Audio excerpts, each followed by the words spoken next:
Hello everyone, welcome into another tactics video here on FIFA 23. I'm Ash as always, and in this series I show you how to recreate real systems in FIFA 23. Today we are switching our focus onto one of the absolute most requested tactics on this channel, probably the second most requested as of recording this, and that is Xavi's 4-3-3 Barcelona system. Been really excited to get stuck into this one, to test it, to play with it. And it's been a really fun tactic to play with. As you'll see in the gameplay that will be below me, I think. We create lots of chances with this tactic. Really fun system to play with. Just couldn't score. Just can't put the ball in the net, really. So that's on me. But as a system itself, very, very fun to play with. Before we do get into the actual system, it is this 4-3-3 formation that we're going with today. I just want to quickly mention to you that if you want to see a full deep dive on this tactic, you want to see its rankings and ratings compared to all the tactics that we've covered on the channel. You want to see strengths and weaknesses, suitable teams to players, etc., then check out my Patreon. The link to that is down below. And then not only can you get access to my FIFA 23 tactics package, but also you can get access to the likes of exclusive tactics videos that we don't cover on the channel, behind the scenes videos, Discord server access, Fantasy League access, and all of that good stuff. Also, go and check out my video games podcast. The links are all down below. Great way to kind of get your video game fix if you are looking for that. Me and my friend Ash are currently covering that, and we're doing it every week, so please do go and check that out. If you haven't checked out my Chelsea career mode, go and have a look at that as well. And with all them notifications being said, let's finally get into the intricacies of the system. So, we've mentioned already a couple of times it is a 4-3-3. However, there are two position changes that you want to note down for this formation. You have a quick look on here, you've got the 4-3-3 holding, but as you'll see on the left hand side there are two changes. One, we have switched Alba, the left back, from left back to left wing back. And what we're looking to do here, we'll talk a little bit more about this in the instructions, but this is going to get him wider and it's going to get him further forward. And the reason why you want to do that is what we'll talk about later when we do come on to his instructions as well. We've also changed Frenkie de Jong to centre attacking midfield from central midfield. And the reason why we do this is what you're going to notice with Xavi's Barcelona is that de Jong is the one, when they do lose possession, they're looking to press the opposition.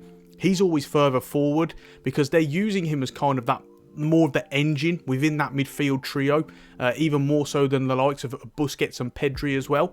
So he's in a more further forward position basically, and being at cam, that's going to allow him to do that. It's also going to be able to set him on comeback on defence, etc. in the player instructions. We're going to be able to do a couple of things that we can't do with him in central midfield. So this is a really good way to try and replicate that role.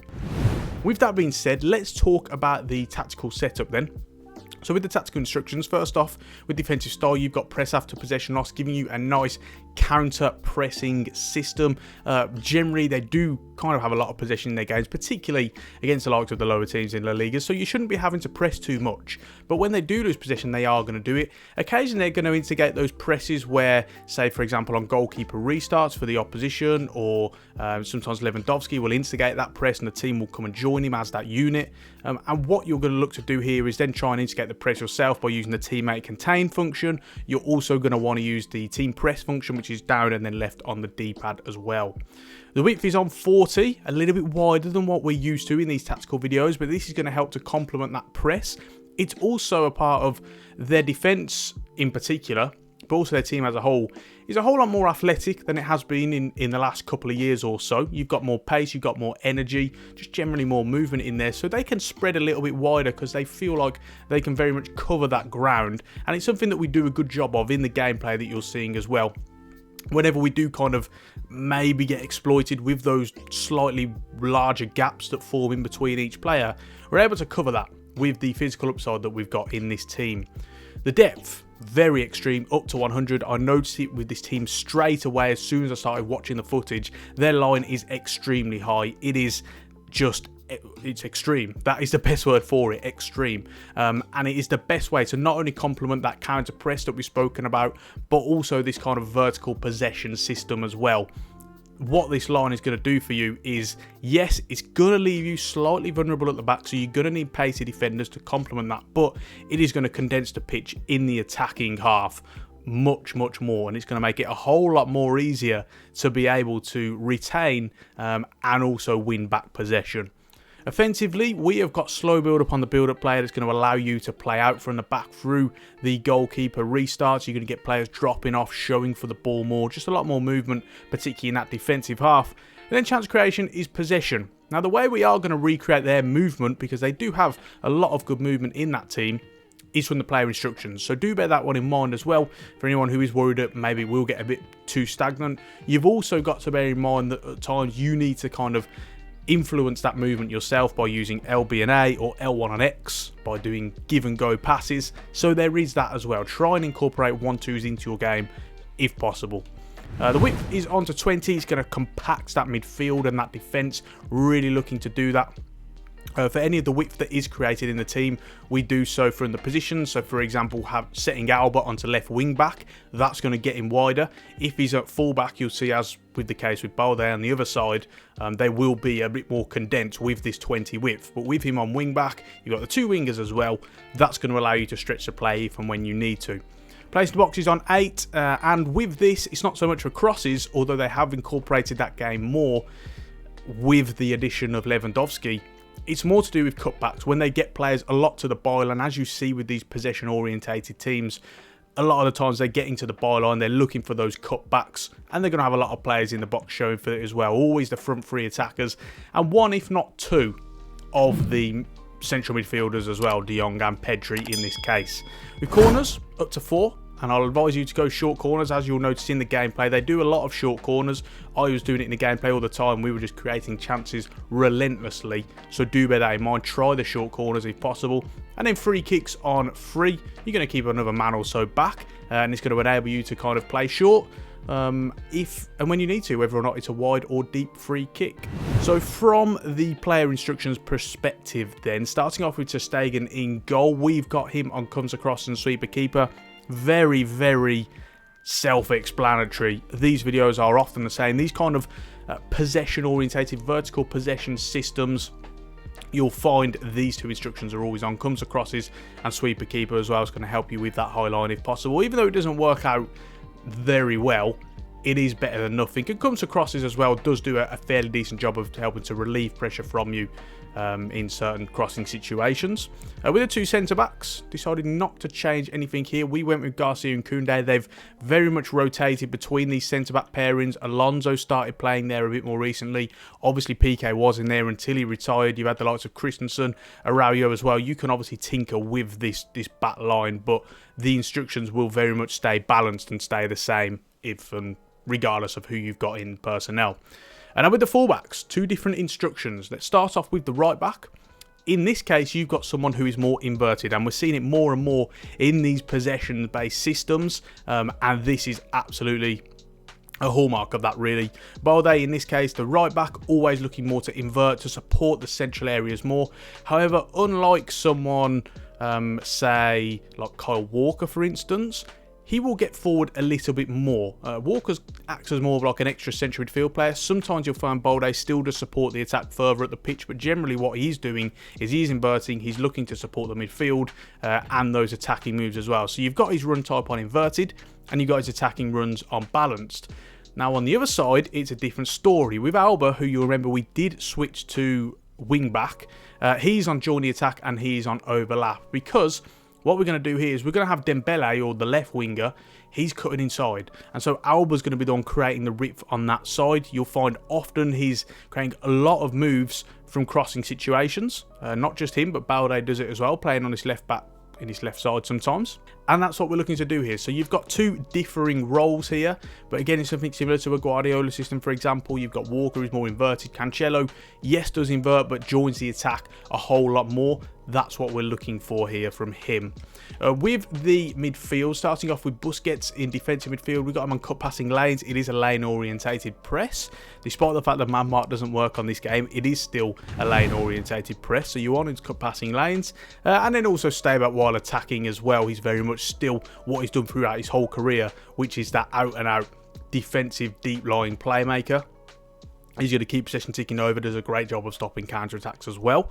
His defensive position is cover centre. You don't want him getting dragged out wide. It's very much a staple of this kind of possession total football-esque system is that you don't want him drifting away too much as that sole defensive midfielder. You want him covering that zone and protecting the back two as much as possible. So the two ahead of him should be covering the wing. And his positioning freedom is deep line playmaker, something that has been very underrated for in his career. But he does do a really good job of drifting around between the spaces, finding pockets in the deeper areas of the pitch.